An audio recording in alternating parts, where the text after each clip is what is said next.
Hope you guys had a fantastic day. I wanted to come in and talk with you about the subject: is your child addicted? So, in one of our academic programs, we had a student, who he could not um, he could not leave his phone alone. And we had rules about what you did with your phones and where your phones were supposed to go. And I mean, he got strike after strike after strike. We'd find him with his phone under the table and with his phone in his pocket. We had a rule at the program that you were not supposed to use your phone, and you were supposed to put the phone away. And this young man, he just could not leave this phone alone. So when I asked him, what are you doing? He was like, I just had to call my mother for a minute. I was like, but you weren't talking to your mother.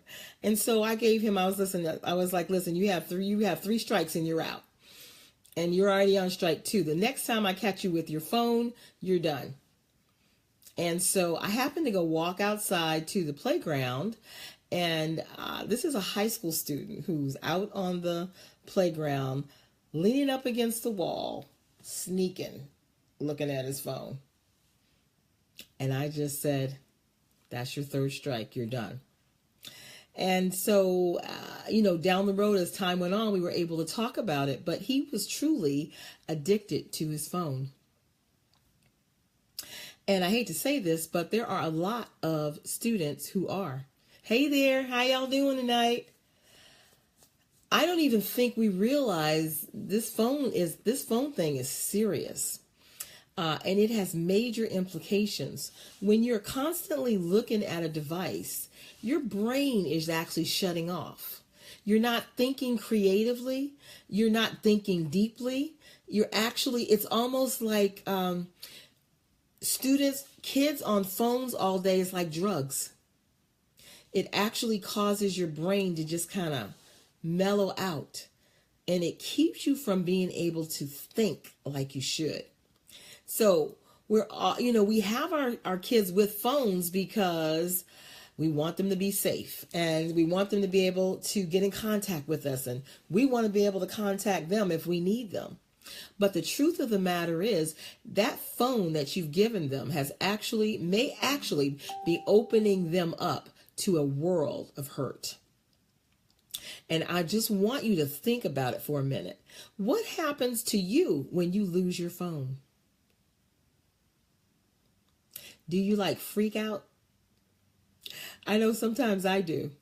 And I actually have to sit there and woosah and calm myself and just say, okay, God, you know where the phone is, and you know if anybody's going to need to get in contact with me. Because just like our kids are addicted to the phone, so are we. And so we have to put things in place to help us. Listen, I'm old. So back in the day, the phone has replaced 10 different things, like games, computers, just for calling, TV, radio, calculating. You can just do so many things with your phone. It's like this one device. Your whole life is on this one device.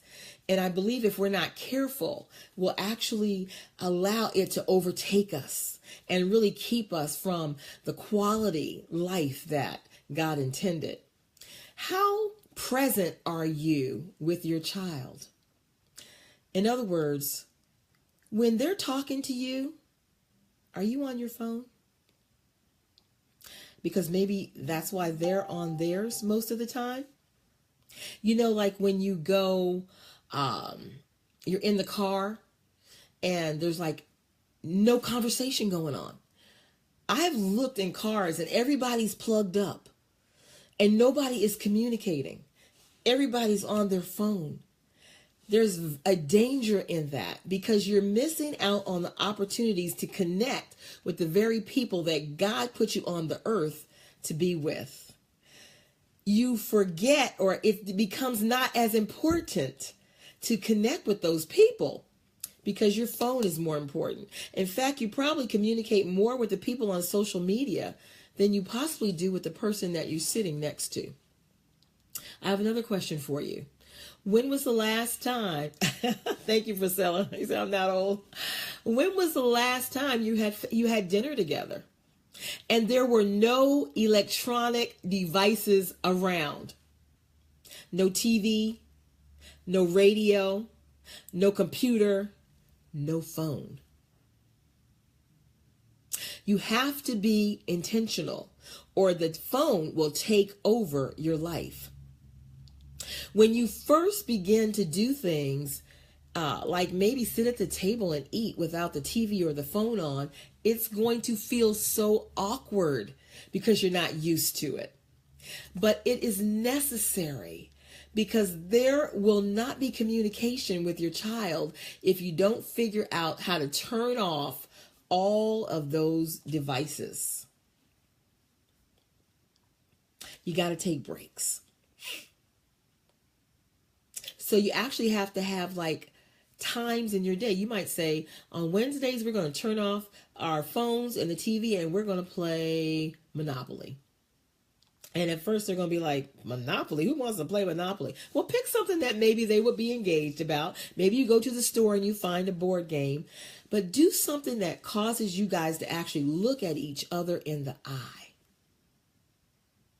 Do something that causes you to be able to get some communication going so that your child understands that communication and talking is important.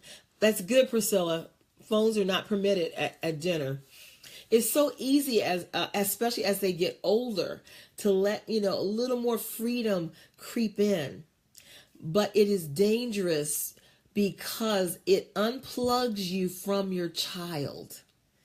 And it causes them to begin to plug in, to be more concerned about other people, generally their peers' opinions, what their peers think about things more than what their parents think. And so you want to make sure you keep that balance. So you have to create new habits. You have to be present yourself to teach them that when they come into your presence, I had a rule. No ears going to be plugged in when I'm around. You're listening to something. I don't know what you're listening to, but listen, we're all in here together. Let's talk to each other. And, you can listen to that a little later.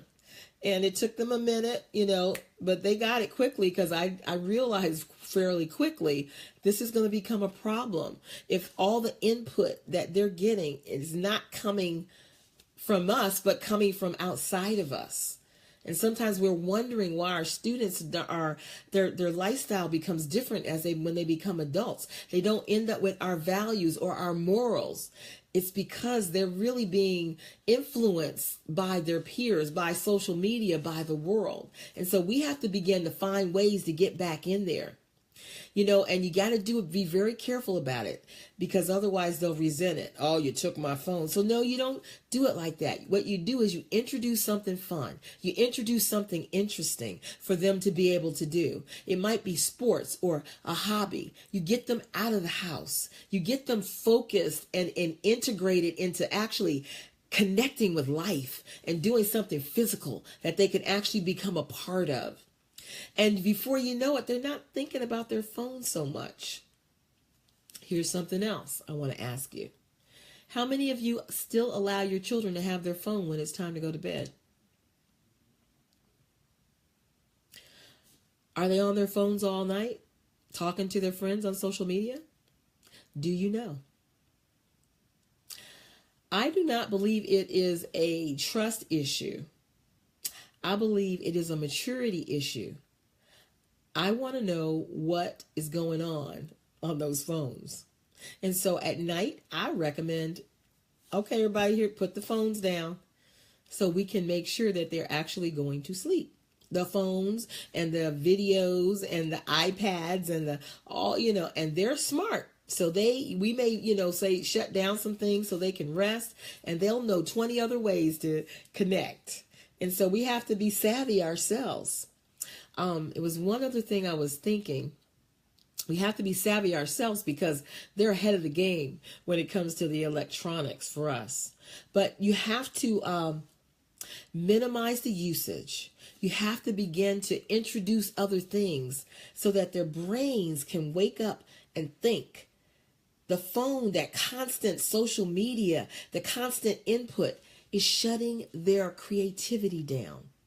It's shutting their thinking processes down. It's shutting down their ability to be able to get their work done. So sometimes you're wondering about, why is my child struggling in their academics? And maybe there's just too much input happening with the phones. And now I understand a lot of schools are allowing students to bring their phones, and they're using them for research and calculators and all of those kind of things. Well, I'm sure that's not the only thing they're using those phones for. So how focused are they at school in places where they're allowed to bring a phone? Those are the kind of things you need to think about. When you give your child a phone, you're giving them access to the world, the good, the bad, and the ugly.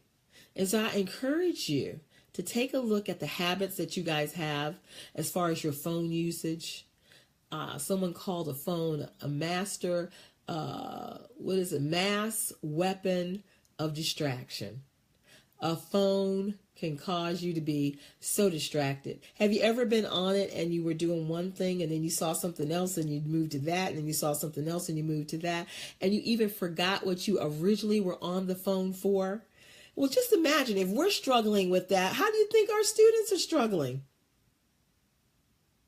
They're having a hard time with it. And they need some guidance. They need some boundaries. As I was saying earlier, this is not a trust issue. This is a maturity issue. And they need our help. So I hope that your child is not addicted to their phone. I hope you aren't either. If you find that maybe there's some things that you need to change, just go ahead and pick one or two things of the things that I've shared and begin to implement them so your child's brain can turn back on again, especially if they're struggling academically. And you might be amazed at how they're able to think more clearly and focus in better.